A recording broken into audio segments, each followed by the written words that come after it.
But Vijay வந்து பேசுறது வந்து தப்பா யார் எனக்கு எனக்கு படல. நானே வந்து அதே ரெட் ஜெயண்ட்டுக்கு வந்து 2 படம் பண்ணியிருக்கேன். அந்த டயத்துலலாம் வந்து ஸ்டாலின் சார் வந்து அவர் வந்து படம் பார்ப்பாரு. நான் நிறைய தடவை மிஸ் பண்ணியிருக்கேன். நானே வணக்கம் அங்கிள் தான் சொல்லுவேன்.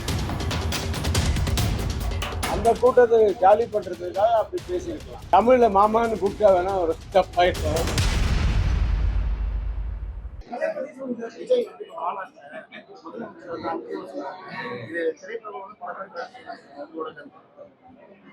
நான் அரசியல்லாம் எனக்கு வந்து எனக்கு எனக்கு சம்மந்தம் கிடையாது, எனக்கு அனுபவமும் கிடையாது.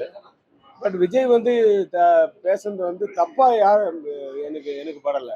ஏன்னா அவர் வந்து நிஜமாவே நேரில் பார்க்கும்போது குட் மார்னிங் அங்கிள், வணக்கம் அங்கிள், எப்படி இருக்கீங்க அங்கிள் தான் சொல்லுவார். அதை வந்து இன்னைக்கு பப்ளிக்ல சொல்லியிருக்காரு. அப்படிதான் நான் பார்க்குறேன்.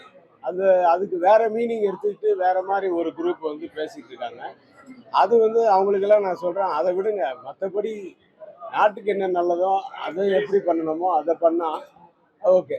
அது யாரா இருந்தாலும் சரி, இல்லையா? எனக்கு வந்து அவர் வந்து நான் என்ன நானே வந்து அதே ரெட் ஜெயண்ட்டுக்கு வந்து 2 படம் பண்ணியிருக்கேன். ஆதவன் பண்ணியிருக்கேன், இது மன்மதன் நம்ம பண்ணியிருக்கேன்.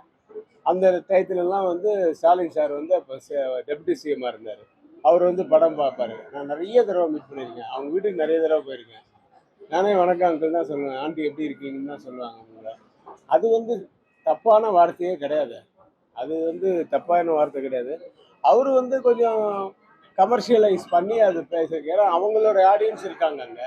ஃபுல்லாக ஜனங்க பூரா அவருடைய ஆடியன்ஸ், அவருடைய கூட்டம். அந்த கூட்டத்தை ஜாலி பண்ணுறதுக்காக அப்படி பேசியிருக்கலாம். அப்படி பேசுனதா தான் நான் நினைக்கிறேன்.